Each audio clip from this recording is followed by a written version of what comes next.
Hello guys, in this video we will learn about inequalities, quadratic equations and logarithms. So let's get started. Starting with inequalities. Right? So what is an equality? We have a is equal to 2. So this is an equality which exactly assigns the value. But we can also write a is less than 3 or a is greater than 1, right?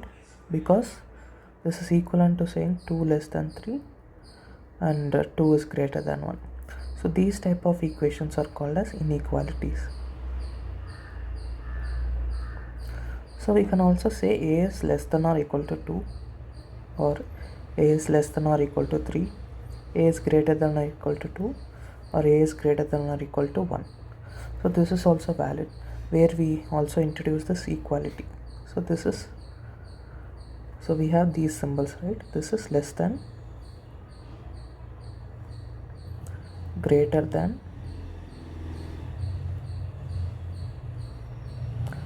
less than, or equal to.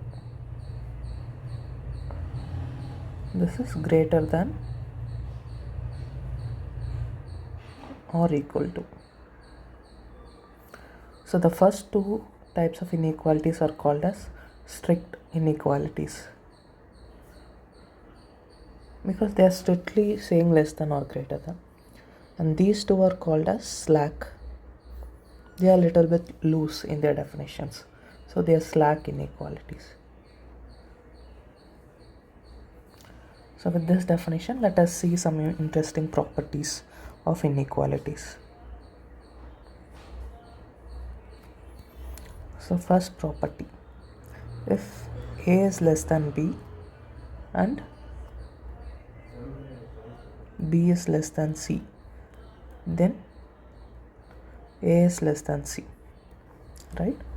So it is transitivity property, right?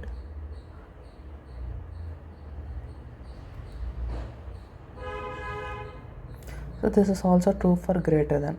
If a greater than b and b greater than c implies that a is greater than c. So we can also write a greater than b greater than c, and for the first case we can write a less than b less than c. Okay. Second, if a is greater than b, then it also implies that b is less than a. So the opposite is also true, right? So this is the second property. And third, we have if a is greater than b, then for some constant c,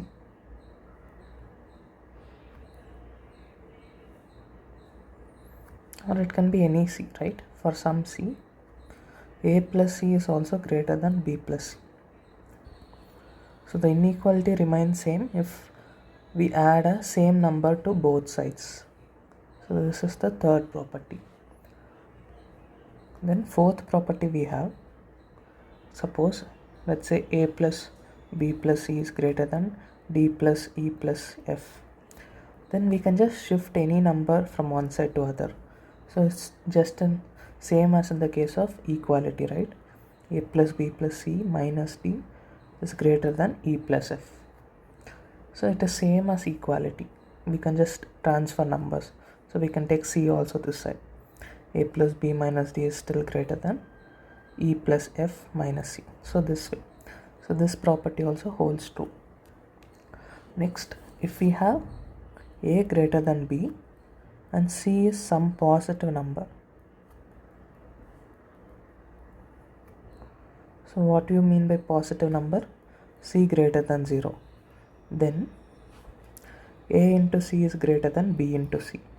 So if you multiply both sides by a positive number, the inequality remains same. If c is negative number, then the inequality reverses. So ac is less than bc. So one example you can take 2 greater than 3, and let's say c equal to 2. Multiply both sides by 2. What we'll have? 4 and 6. Okay, sorry. 3 is greater than 2. So we still have 6 is greater than 4. But if c is minus 2, then what we have? minus 4 and minus 6. So strictly we know minus 4 is greater than minus 6, right? So the inequality has reversed. So that is what this property says. So next property we have, if A is greater than B and C is greater than D, then A plus C is greater than B plus D. So it is just like adding these two inequalities. So it still holds true. But remember that they should have the same sign. So here if it is A greater than B and C less than D, you can't say A plus C is greater than or less than, A plus C is greater than or less than B plus D. This is not true. But also if you see here D is greater than C, right? So then you can say A plus D is still greater than B plus C. Okay, this is just an example. Okay, so this is the sixth property. So if you have two inequalities with the same sign, then you can add them. The seventh one is, if A greater than B, then minus A is, what do you think minus A will be with respect to minus B? It will be less than, right? Because negative number, this will be lower than minus A. So if greater than B, then minus A is less than minus B. Also, if A is greater than B, then what about 1 by A and 1 by B? Again, here also there is a sign reversal. For example, 3 greater than 2, 1 by 3 will be less than 1 by 2. This is some 0.33. This is 0.5. You can see 0.33 is less than 0.5. So this is true for any A and B. So with this, what we can say is, if A greater than B and C is less than D, then we can also say A minus C is greater than B minus D. Why? Because minus C is greater than minus D. Then we can use this property, right? Sixth property, to add these both and arrive at this. Okay. Again, if A greater than B and C greater than D and A, B, C, D are positive numbers,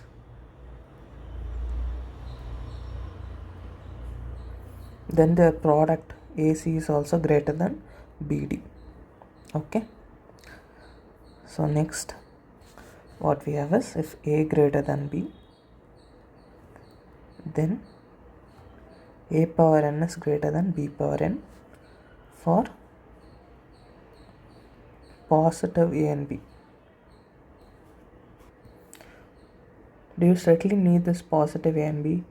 Yes, because if A and B are both negative, let's say minus 6 greater than minus 10, if you take square of these, right, what you will get, 36 and 100. So this still not greater, right? It becomes less than symbol. So you strictly need A and B to be positive. Similarly, if A and B are positive and A greater than B, then A power 1 by n is also greater than B power 1 by n. You take roots also, it is still the same. Inequalities, sign still remains the same. So even from equalities we can make inequalities. For example, if we have A plus B whole square is equal to A square plus B square plus 2AB, right? You know this side is a square, right? So this term should always be greater than or equal to 0. So that implies this term also should be greater than or equal to 0, right? So what we have, A square plus B square plus 2AB is greater than or equal to 0, right? What about A minus B?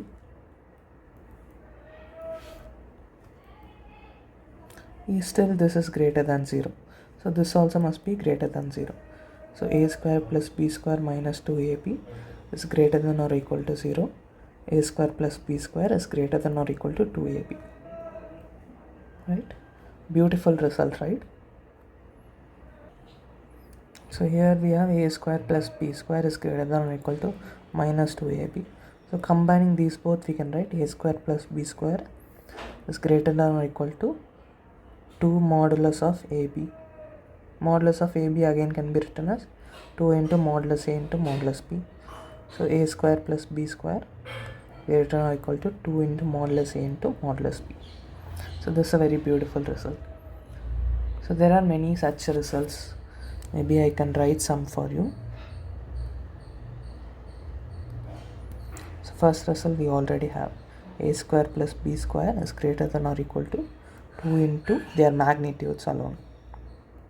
So second, if we have modulus of a minus modulus of b, then it is always greater than or equal to modulus of a minus modulus of b. Okay. And third result, same, this plus a plus b. This will be less than or equal to modulus of a plus modulus of b. Right? The other thing is, if you have a greater than b, then bringing b to the other side, we have a minus b greater than 0. So a minus b is positive. So this way also you can conclude from the inequalities. The other thing, if you notice from this itself, right? So instead of writing this way, if you have a plus b whole square minus 2ab equal to a square plus b square. Now you can see the right hand side is greater than or equal to 0. So left hand side is also greater than or equal to 0. So which means a plus b whole square is greater than or equal to 2ab. Right? So that is also a result. Equal to 2ab. Okay. Next we will see how this inequality translates in the graph, right? Graphing inequalities. So first we will start with simple one. Let's say x less than some a, where a is some positive number. It can be any negative number also. I'm just giving an example. So first what you do, you take the inequality. You convert the inequality to equality and then draw the equality. Then what do you have? This is x equal to a. So this is a comma 0. Right, this point. And you already know to draw this. So this is the line. And we are saying x less than a. So x is everything that is less than this. So all this thing is the solution for this inequality. But is this line considered? No, right? X is not equal to a. So this line is not part of it. So when it is not part of it, we just draw it by a dotted lines. Okay. Similarly, if what do you think, x less than or equal to a? Then this line is also included. So you draw a solid line. Right. So next, y is less than some constant. We have x, y. You just draw first y equal to b. Since y is less than b, strict inequality, I draw a dotted line.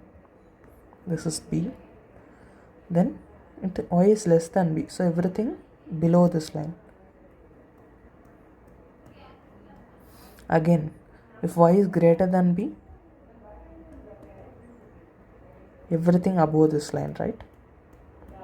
And y equal to b includes this line also.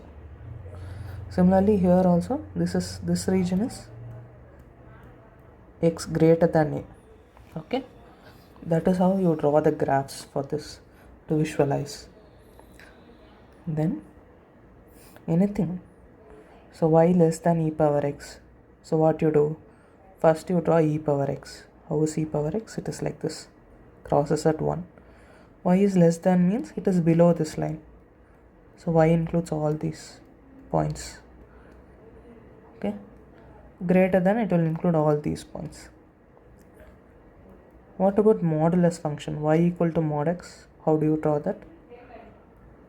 So for positive x, y is equal to x itself. So it is like this. And for negative x, y is equal to minus x. Y will take only positive values. So it is like this, right? So what about y is less than mod x? Again it is below this. What about y greater than mod x? it's above this line. Okay, so in some cases, right, if you want to find, they would have given you some equality. Let's say y less than c and greater than e power x, this way. So you just convert it into two equalities, y less than c and y greater than e power x. Then you try to sketch it. So y less than c, first you draw y equal to c line. Less than c will be all this. Then you draw y equal to e power x. And y is greater than this, so it is all this region. And the solution to this is intersection of these both curves, which lies between this and this, right? So all this region is the solution for this inequality. So this will be helpful in some cases in solving questions in the exam. Okay. So next we will move on to quadratic equations.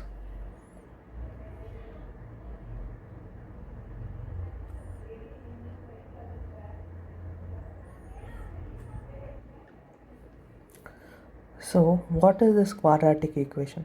Quadratic means to the power 2, right? So x square, something like this. So any equation of the form ax square plus bx plus c equal to 0. So the highest degree of the polynomial equation.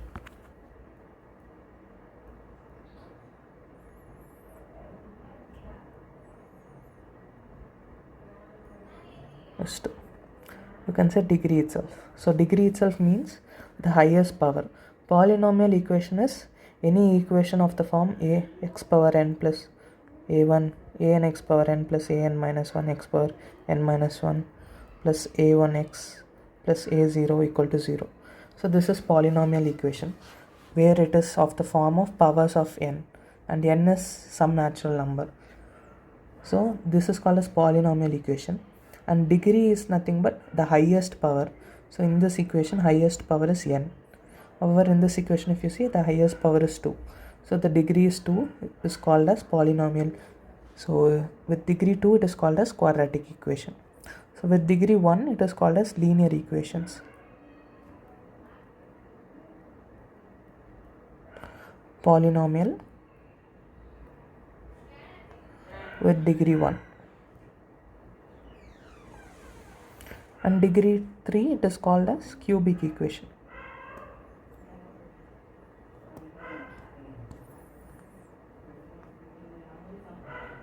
Cubic equation as degree 3.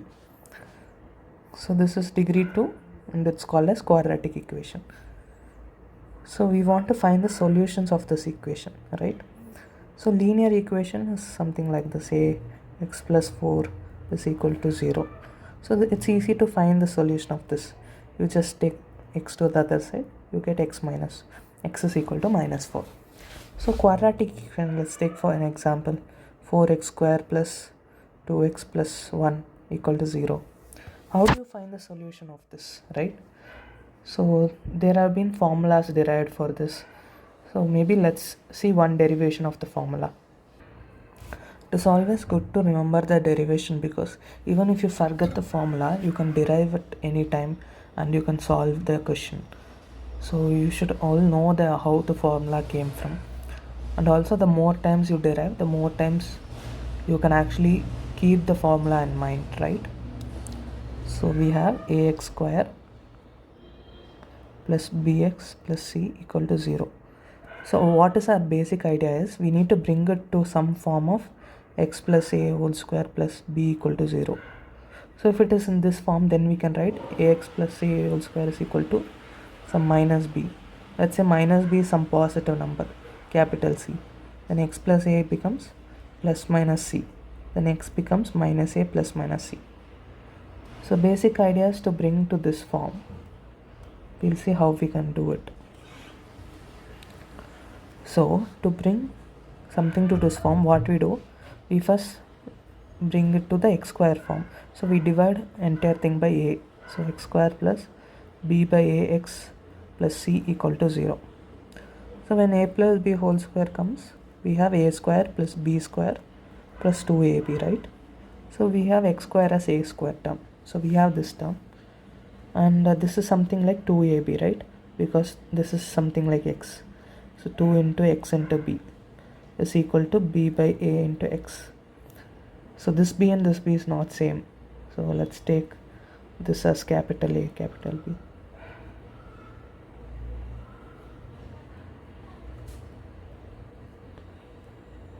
Okay, so x cancel. Now what we have b as b by 2a, right? So what we do is we want b square. So we add and subtract b square. What is b square? B square by 2a whole square, which is nothing but b square by 4a square. So x square plus b by ax plus b square by 4a square minus b square by 4a square plus c equal to 0, right? Now if you see what we have here, x square plus 2 into b by 2a into x plus b by 2a whole square minus b square by 4a plus c equal to 0. So is this familiar to you? Yes, right? This is x plus b by 2a whole square. And what we have remaining? B square by 4a plus c equal to 0. Now we got what we want, we achieved it. Now it is simpler to solve. So x plus b by 2a whole square is equal to b square by 4a minus c. Now you just take the root both sides. Plus minus root of b square by 4a minus c. And x is equal to minus b by 2a plus minus root of b square by 4a minus c. So we can just simplify this, right? So this 4a square, sorry. So x is equal to minus b by 2a plus minus root of b square minus 4a square c. Again, I think we made some mistake. Here when we divide by a, this is c by a. Sorry guys. So this everywhere it is c by a. So 4ac by 4a square. Again root of 4a square is 2a, and you see the denominator is common. So we have minus b plus minus root of b square minus 4ac by 2a. So this special term is called as discriminant.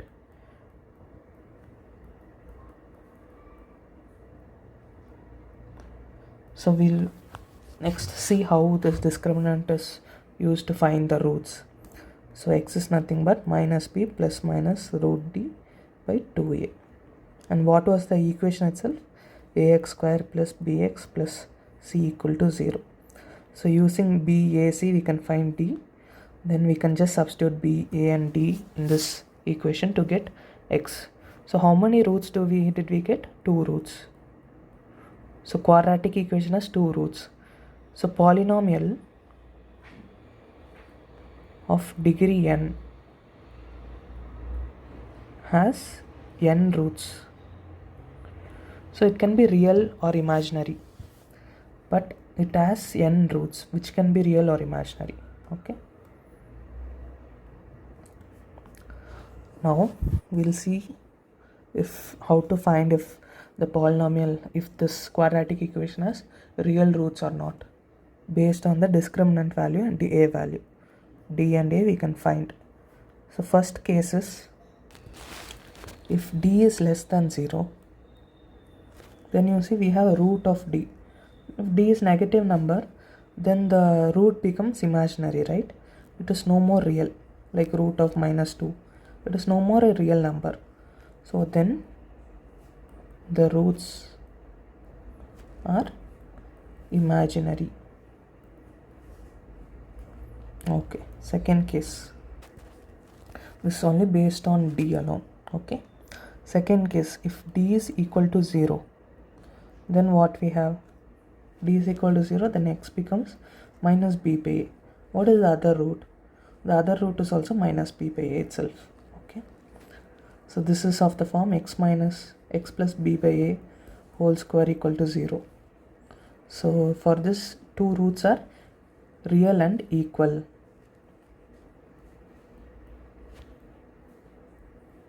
real and equal. Third case, if d is greater than 0, then what we have? So this will be some real number, then we'll have two real roots.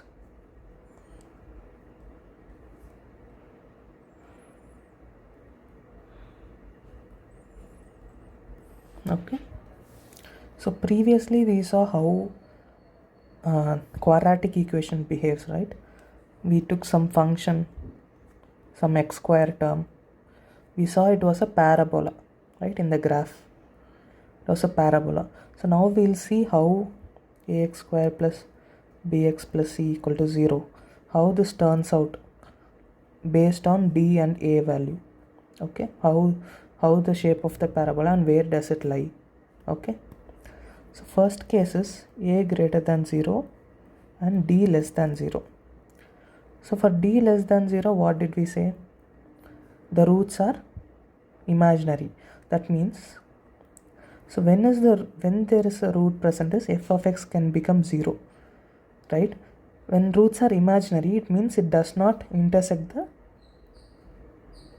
x-axis. So when it does not intersect the x-axis, the roots are imaginary. For example, if it is like this, the parabola, it has two roots. Okay, and when it is just touching at one point, so it has two equal roots. So in this case, what is the thing? D is equal to 0, right? And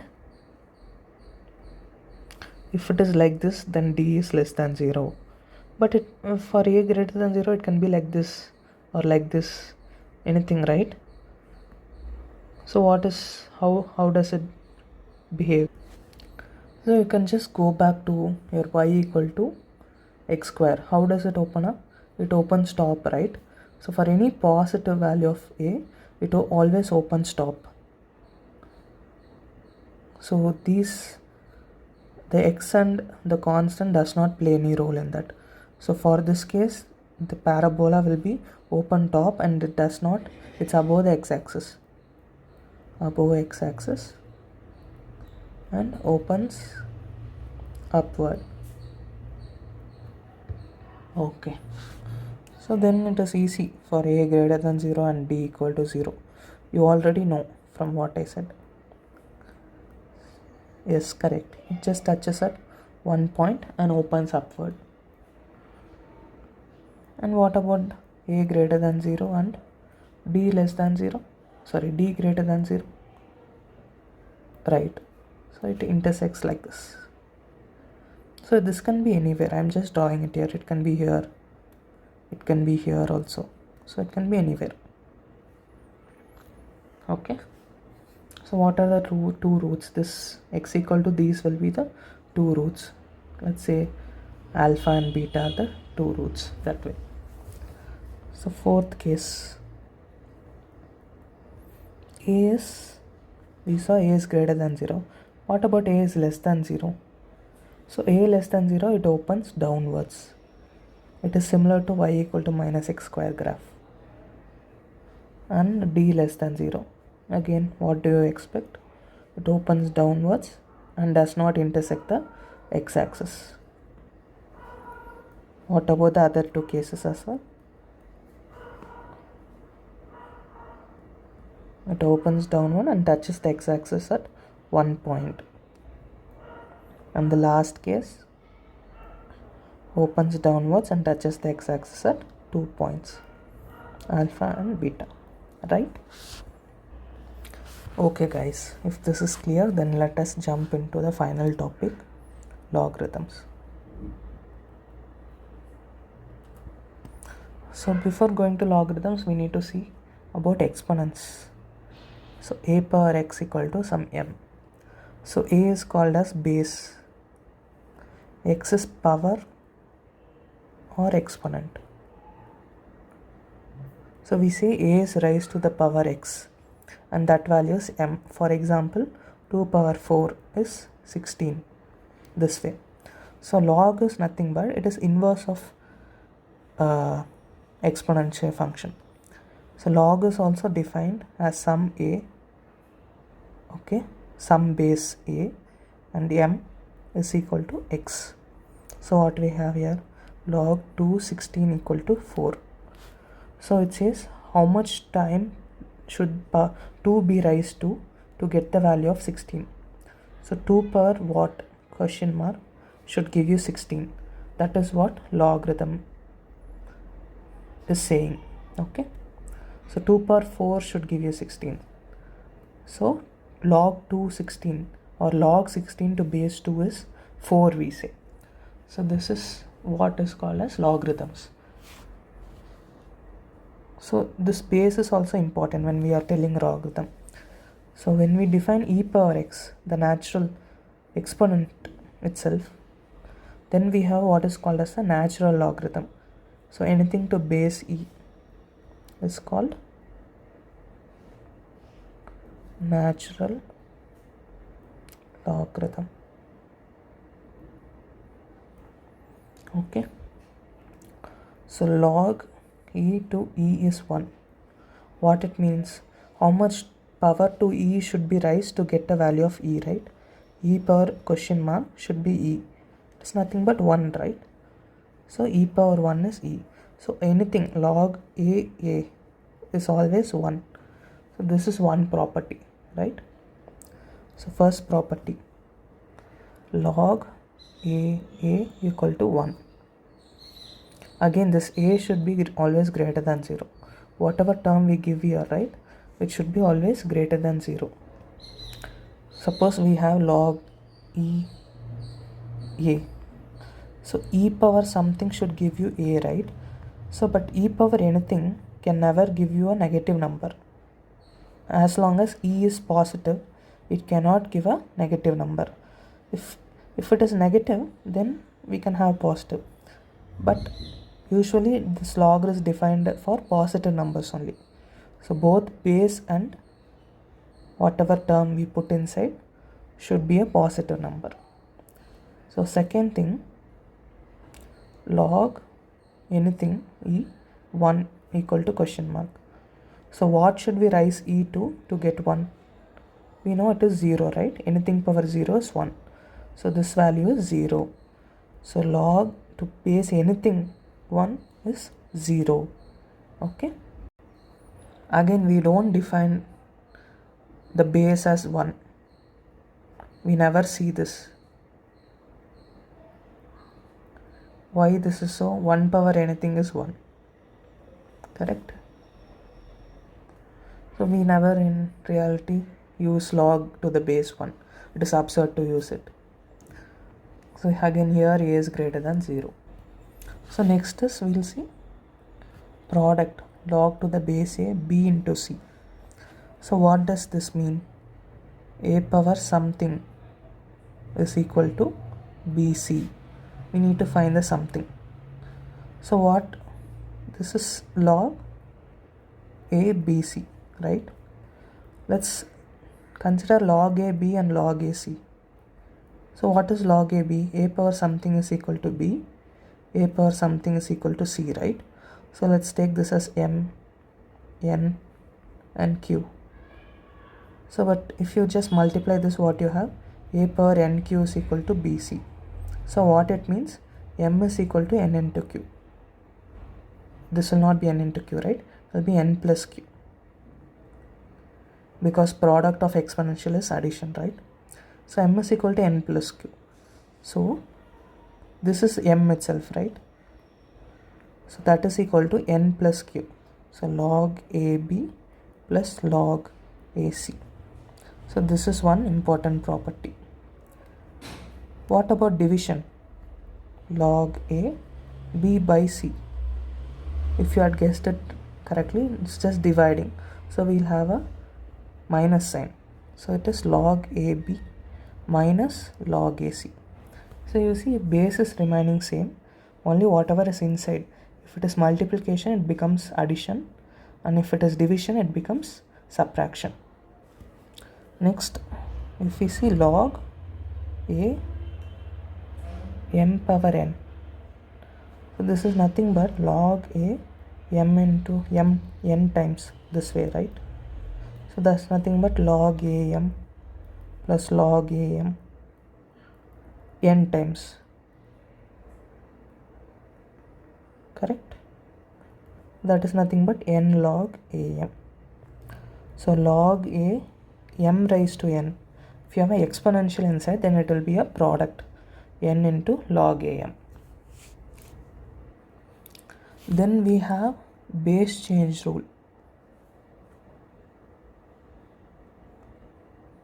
Until now we saw all this base was same, it was a everywhere. Now if we have log ab, we can change the base. It is log cb by log ca. Why is this so? So what does the left hand side say? So this is log ab.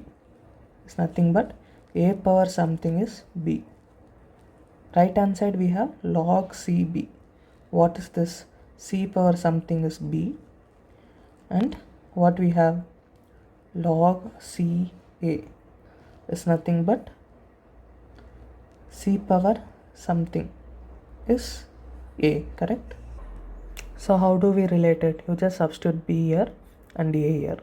So c power q power m is equal to c power n.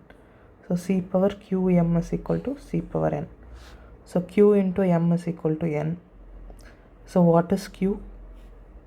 Q is nothing but log ca, correct? And what is m? M is log a b, correct?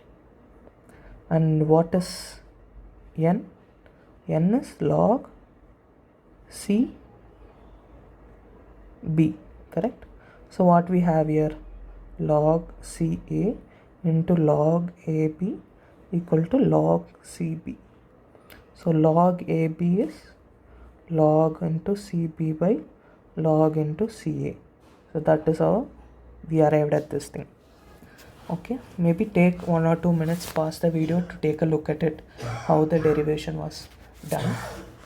Maybe go take your note and you also try to derive. So this way you can get a good understanding. And this type of base change rules is very often a popular question in CAT and other GATE kind of examinations. So it is very useful to know this. Now if for the same equation, if we take b is equal to c, then what we have? Log ab is equal to log bb by log ba. So log bb we know it is 1. So log ab is equal to 1 by log ba. So if you want to invert the bases, you just take 1 by that value. Okay. So again from this what we have? Log ba is equal to, from 6th and 7th equation what we have, from this and this, it will be just inverse, log ca by log cb. So this is again same, right? Okay. So next, if we have exponent in the base, some a power b to c, so this totally is base is equal to a power b. Then how do we find it? For example, if we have log 2 power 2 16, so this is nothing but log 4 16. So what is this value? So this is 2, right? So how do we compare it with log ac? So how do we compare it with log 2 16? So what is log 2 16? It is 4. So if you see, they differ by a factor of 2.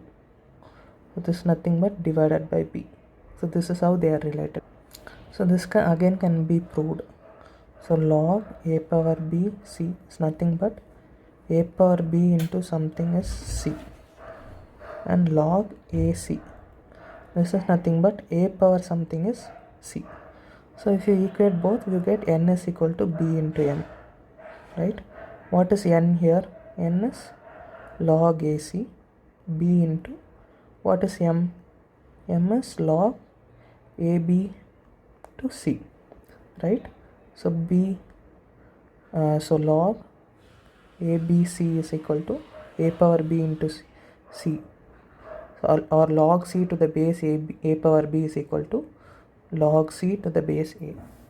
Now this is how we usually say logarithm as. We say log c to the base a. divided by b. Yeah, so that is how you get this. So that is all on logarithm. In the next lecture we will discuss some problems. Thank you.